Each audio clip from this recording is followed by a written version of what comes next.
আন্দোলন হবে, রাজপথে আন্দোলন হবে। আর এই আন্দোলনটা জোরভাবে বলেছে জামাতে ইসলামীর সাথে জোটবদ্ধ ইসলামিক দলগুলো, সবাই 8টি দল সবাই একসাথে বলেছে, যদি সোজা আঙ্গুলে ঘি না উঠে তাহলে আঙ্গুল বাঁকা করবে। অবশ্যই যদি সোজা আঙ্গুলে ঘি না উঠে তাহলে আঙ্গুল বাঁকা করতে হয়।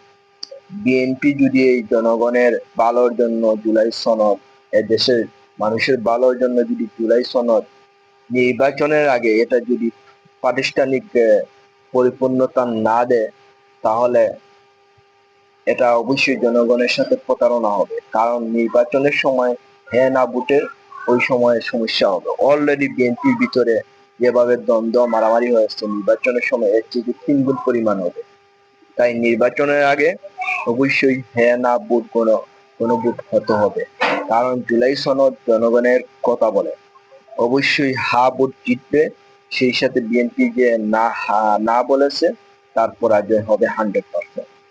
এবং এই দাবি আদায়ের সাথে অবশ্যই আমি জামাতের সাথে ইসলামিক দলগুলোর সাথে একাত্মতা পোষণ করি। এইখানে দেশের ভালোর জন্য, জনগণের ভালোর জন্য, বিপ্লবী ছাত্র জনতার ভালোর জন্য আমি এই দাবির সাথে একমত। কারণ মানতে বাধ্য,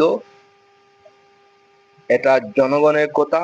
যদি সরকার যদি কলমের কুশা দিয়ে যদি এইটা সাংবিধানিক ভাবে পরিষ্কার করে বা গণভোটের আয়োজন করে, তাহলে বিএনপি কিচ্ছু করার থাকবে না।